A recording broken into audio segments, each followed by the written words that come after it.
Olá, hoje eu converso com o fundador e diretor da primeira agência de notícias das favelas, criada em 2001 no Rio de Janeiro. Essa agência, além de promover a circulação de notícias, é na verdade um modo de organização social das comunidades marginalizadas pela falta de expressão da sua própria realidade. Eu recebo, portanto, André Fernandes, jornalista, que tem muita história para contar e foi inclusive personagem do livro Abusado, do jornalista Caco Barcelos. Prazer falar com você, André. Prazer meu. Bom, a gente pode começar contando essa história, então, pelo livro, que é aqui que você relata tudo. E tem o primeiro capítulo aqui que já me chamou a atenção, que fala o Menino do Passarinho. Isso aqui já começa a contar a sua trajetória, né? Começa a contar a minha trajetória.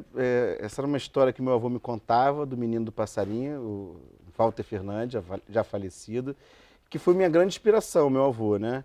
E ele falava de uma história seguinte, que tinha um menino que ia numa venda, todos os dias comprar bala. E a primeira vez que o menino chegou nessa venda, ele queria o passarinho do dono da venda. Ele falou assim, só me vende aquele passarinho? E aí o dono da venda falava para ele assim, não, meu filho, o passarinho não está à venda. E aí depois de meses insistindo em vender o passarinho, o dono da venda não vendeu o passarinho, deu o passarinho para o menino pela insistência daquele garoto. Então meu avô me contava essa história justamente me dizendo que eu era o menino do passarinho, que não desistia de uma coisa até conseguir.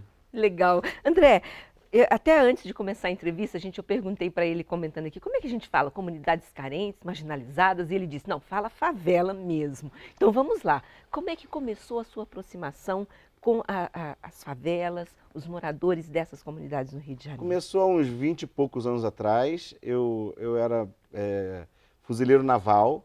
Eu não nasci na favela, nasci num bairro próximo ali ao Morro da Mangueira, ali embaixo do Morro da Mangueira. Meu pai médico, minha mãe advogada, historiadora. E eu estudei num bom colégio, no Colégio Federal Pedro II, lá no Rio de Janeiro, bem conhecido.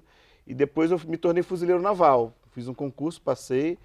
E aí eu fui fuzileiro naval, mas a pobreza no Rio de Janeiro me chamava muita atenção. Então eu chegava do Corpo de Fuzileiros Navais, tirava minha farda e voltava para conversar com o mendigo, com uma taipoeira e com umas roupas minhas usadas para dar para aquele mendigo. Então isso começou a mexer muito comigo, eu me tornei evangélico e aí conheci um grupo missionário chamado Jocum, Jovens com uma Missão, e aquele grupo me chamou a atenção. Eu falei, eu quero fazer isso que esse pessoal faz. Foi quando eu abandonei o Corpo de Fuzileiros Navais, eu tinha uma carreira pela frente, já estava há quase 3 anos na Marinha do Brasil, no Corpo de Fuzileiros Navais, que é a tropa de elite do país, e aí abandonei para uma outra missão, que foi uma organização missionária. Isso mais ou menos em que ano?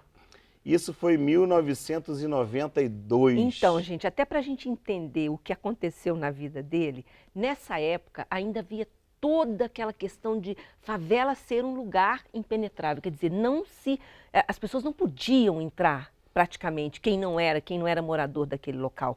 Vocês desbravaram, literalmente, vocês botaram a cara para bater, né? Porque era perigoso. Era perigoso, assim, uma coisa que é muito clara até hoje, de uma certa maneira, nas favelas, você sabe quem é de fora, quem não é. Claro. A pessoa chega olhando diferente, ela já é identificada e o pessoal já identifica. Só que naquela época, na década de 90, não se tinha facilidade que se tem hoje de entrar nas favelas, não se tinham tantos programas sociais. Sim. Essas coisas mais de 22 anos atrás, né? Então, eu entrei como missionário, até como missionário para morar lá, não foi muito fácil a chegada, tive que conversar com as pessoas, o próprio tráfico queria saber o que a gente estava fazendo ali, entendeu? Mas a gente chegou e aí o que a gente fez? A gente usou uma estratégia, a Jocum usava uma estratégia, né? Já tinha um trabalho da Jocum no Morro do Borel, que estava se iniciando, e a estratégia que eu aprendi no Morro do Borel, também morando no Morro do Borel, antes de morar no Morro Santa Mata, foi o de cuidar da população. Então a gente montou um ambulatório no Morro do Borel, no lugar mais perigoso, lá no Terreirão, onde tudo acontecia. Era uma época muito violenta mesmo, Exato. A ponto dos traficantes, é pesado que eu vou falar, jogarem bola com a cabeça de um X9 na época na favela, para dar o exemplo de que ninguém podia... Mas você não presenciou essa cena? Não, presenciei. Presenciou essa cena?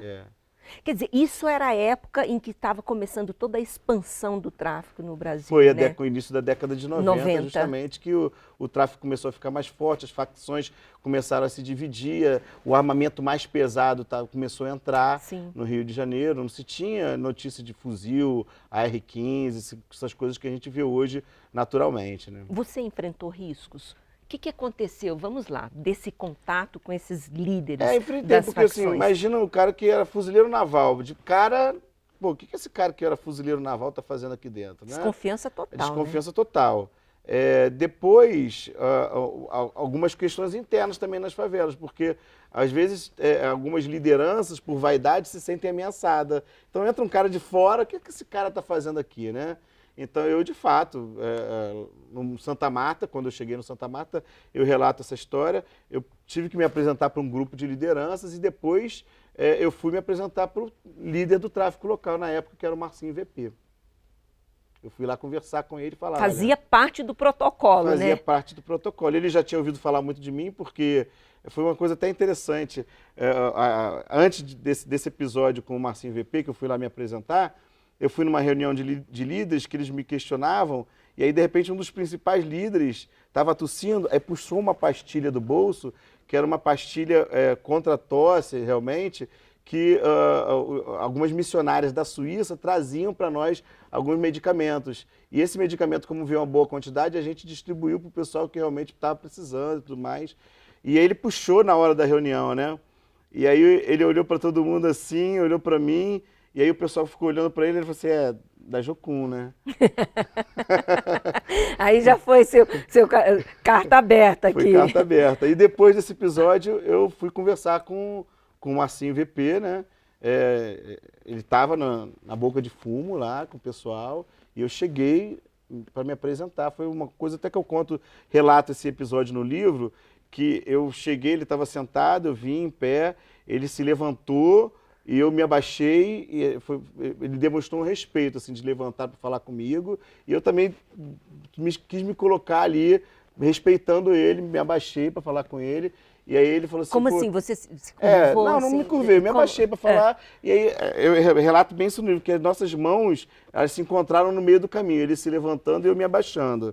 E aí ele fala assim, eu já ouvi falar de você bastante, você está com tempo? Aí eu falei assim, eu estou com tempo, posso conversar com você. Ele falou assim, então vamos ali em cima. E aí ele começou a andar comigo, foi sozinho, os seguranças ficaram para trás.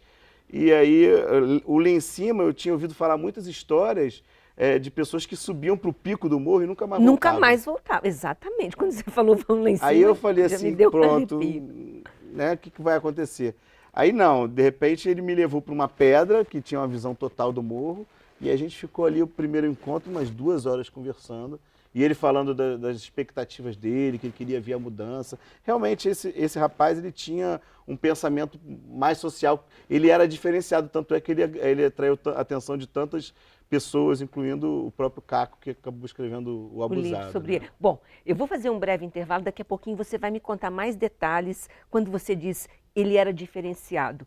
A gente fica querendo saber do lado de cá o que passa pela cabeça de um líder desse, o que os traficantes pensam, o que eles valorizam, como é que esse movimento ganhou tanta força, se tornou uma força paralela no Brasil, tá? A gente já volta conversando sobre esse assunto. Até já.